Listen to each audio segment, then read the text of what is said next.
Can you name any evidence?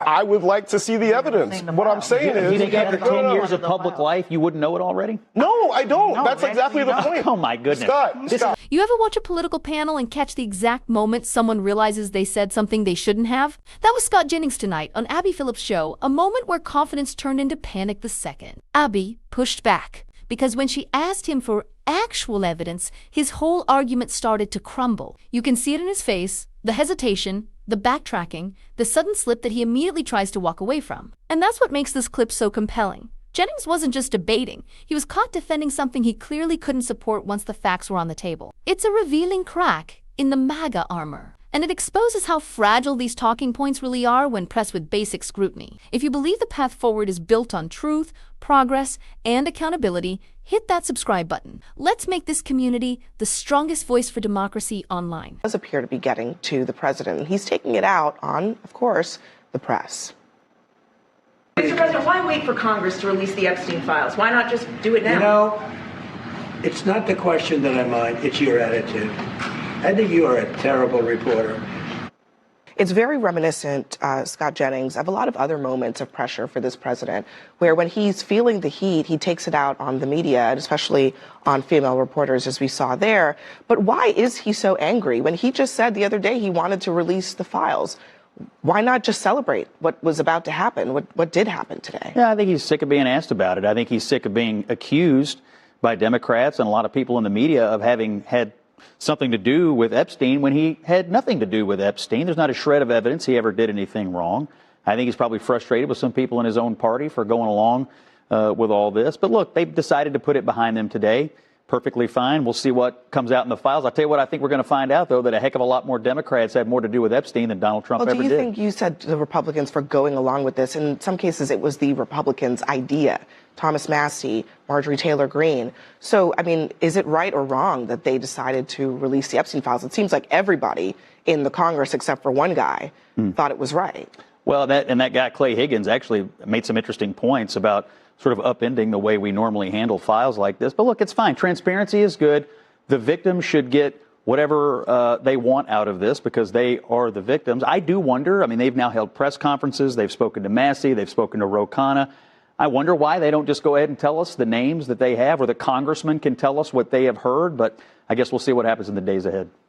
I mean, I think we know why they're not doing that, and it's because they're under a great deal of pressure from all corners of the sort of Trump movement with real threats and threats of lawsuits. And I think that to the extent that they have been standing up, and by the way, only a small number of them have been standing up, they've done so with a great deal of bravery. And I think that, look, this is one step along the way. We still need to see if Trump signs it, and we still need to see how his executive branch will actually roll these files out, if they do at all. Personally, I'm not optimistic, but I'd be very happy to see Trump prove me wrong. I think the bigger issue here, and I really think it's important that we step back from the Democrats versus Republicans versus Trump thing and talk about the fact that what we're talking about here is over 1,000 women, according to the Trump FBI, who were victimized by Jeffrey Epstein, young girls and women. And, you know, I try to put that in perspective. Imagine your average American high school. Every girl at that high school, and the high school at the town over, and the high school at the town over from that. And I really don't think this is a Democrats versus Republicans versus Trump issue. This is a powerful men who did very bad things, and they're victims. And there's really only one side that, at least the way that I was raised, it makes sense to stand on. And I really have real questions for anybody who is trying to obfuscate or diminish what's actually going on here. And again, Scott, you keep saying, well, he didn't do anything, there's no indication of criminality. If that's true, he should be elated that we're putting these things out. It's not if that's true, it is true. Can you name any evidence? I would like to see the evidence. What I'm saying is... You think after 10 years of public life, you wouldn't know it already? No, I don't. No, that's exactly the point. Oh, my goodness. This is an IQ test. Don't fail it. Come on, man. I mean, for 10 years, we haven't heard any names. So you really think that no one's involved? No, obviously. Larry Summers was involved. Stacey Plaskett was involved. There's all kinds of people involved with Jeffrey Epstein. If someone was involved, we would know about it. They would be prosecuted. It would be done and dusted.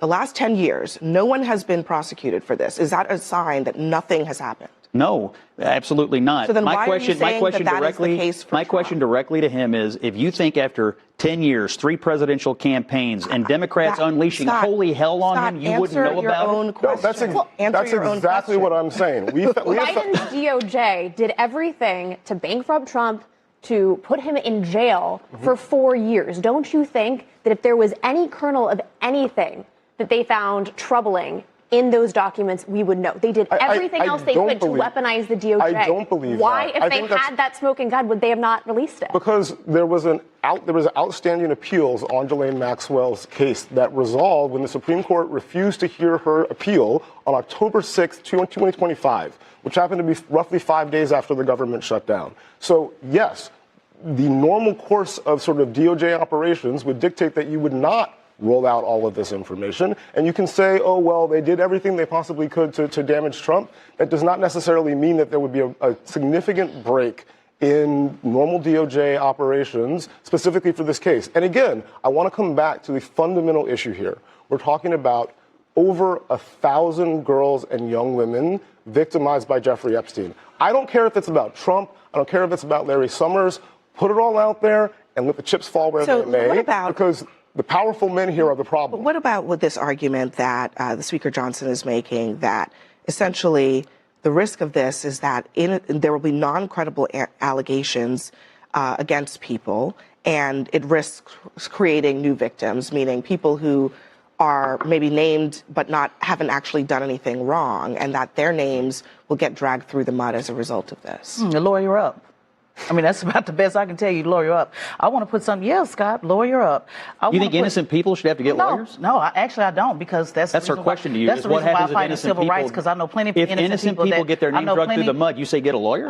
You need a lawyer, because the files are getting released. So get a lawyer to defend you. I don't think it's right, but I know you're not talking to my community about me and my community. I'm asking if innocent people need to get lawyers. Oh, I know plenty of innocent people that end up getting in the wrong place, wrong time. So get lawyers.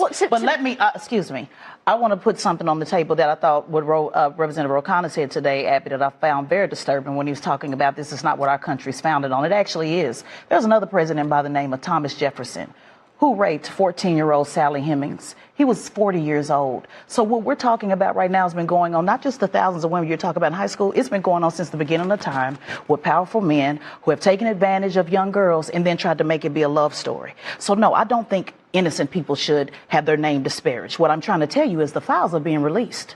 So if you're in the file and you didn't do anything wrong, then yeah, lawyer up. Right. Because it's coming out and people need to know what's going on. Let me let Josh get a word and then you can. Just real quick, I just want to bring it back to something that just happened. I feel like I just heard Scott call into question this black man's intelligence with the IQ test. That's what you heard. I feel like I heard that. And so I just want to say something. This is what it sounded like. You want to make it racial, go ahead, but it's ridiculous. Well, I mean, I think that by the way, we know each other and we're friends. I know this man. He's a smart guy, and we're having a debate. We're having a debate. Don't make it into so we don't even know each other, but we do. This actually relates back to the topic that we're having, Scott. There is you're sitting here with so much confidence without seeing all of the documents that Donald Trump is innocent. There is a presumption of guilt that a black man walks around the United States with, that I have been watching Donald Trump navigate this situation with the presumption of innocence that is never afforded to us, right? This is the same guy that is trailing 29 rape allegations. And we have videos of him saying things like, grab him by the you-know-what. Just the very fact that he's connected to the country's most egregious pedophile, enough. That fact alone is enough for us to ask questions about if it's a disqualifying factor for leadership. So I just don't know why you're so fervent right now saying that I know for a fact he has nothing. Can we see the files and make that decision? Scott? Look, here's what I think. It's been going on for 10 years. If there was a shred of anything to know about Donald Trump, we would already know it. What do we know? We know I'm answering your question. Evidence is not the evidence of absence. We know that Donald Trump knew Jeffrey Epstein, and we know that he excommunicated him from Mar-a-Lago and his life. We also know that after Epstein was convicted, that powerful Democrats continued to stay in touch with Jeffrey Epstein. This is not a story about Trump. It is a story about powerful men. Many of them are in the Democratic Party. We're going to find that out. You can't wash away the politics. We got to hit pause on returning this to this conversation. Republican versus Democrat. That's because every Democrat goes on TV and accuses The Trump of only having reason done that something any of these untoward. files, by the way, are being released is because of the MAGA base that basically tried to push for this for 4 years. Joe Biden released zero I actually Epstein totally agree. files. It is because of the MAGA base. It is the MAGA base that asked for it. It is also, you know, Donald Trump who said he was going to do it. Now he's the one who has been flip-flopping back and forth on this. One thing I would also note, Donald Trump was a Democrat back when he was hanging around with Jeffrey Epstein. So talk of all the Democrats hanging around Jeffrey Epstein. What unfolded on Abby Phillip's show wasn't just a heated exchange. It was a public demonstration of how quickly the MAGA defense collapses when confronted with basic truth. Scott Jennings entered that panel ready to perform the usual routine. Minimize, distract, pivot to Democrats, blame the media, and hold firm to the idea that Donald Trump is forever a victim of political persecution. But Abby didn't let him rely on vibes and talking points. She asked the one question MAGA can never answer cleanly. Where is the evidence? And in that moment, Jennings stumbled. His IQ test jab wasn't wit. It was insecurity. It was the reaction of someone who suddenly realized the facts were no longer on his side. Let's be clear. The victims matter here. Over 1,000 girls and young women were abused, trafficked, intimidated. Their stories were sidelined for years by a culture that protects powerful men first and survivors last. The panel kept grounding the discussion in that reality, and it showed how inappropriate Jennings's defensiveness really was because, yes, powerful Democrats have questions to answer. Yes, transparency cuts in every direction. But that's the point. Transparency shouldn't be partisan, and the moment lawmakers finally started pushing to release the Epstein files, who fought against it? Not Biden, not Democrats. Trump. Jennings insists we'd know by now, but that completely ignores the Supreme Court appeal timeline. It ignores DOJ protocol. It ignores historical precedent where elites protect their own. And it ignores the glaring fact that Trump's first instinct in office was to shut the investigation down and hide the evidence. That is not the behavior of someone eager for the truth. And then there's the racial undertone. Jennings stumbled into the IQ test line toward a black panelist. Moments like that expose something deeper. The entitlement of certain political actors who view themselves as beyond scrutiny. While dismissing challenges from people they don't expect to be held accountable by, it's the entitlement that fuels MAGA politics. Meanwhile, the rest of the panel kept cutting back to the core truth. This isn't a Democrat versus Republican issue. Jennings claims Trump is exonerated, yet simultaneously argues that releasing the files is dangerous because innocent people might get hurt. Those two ideas cannot coexist. That contradiction is the heart of MAGA politics.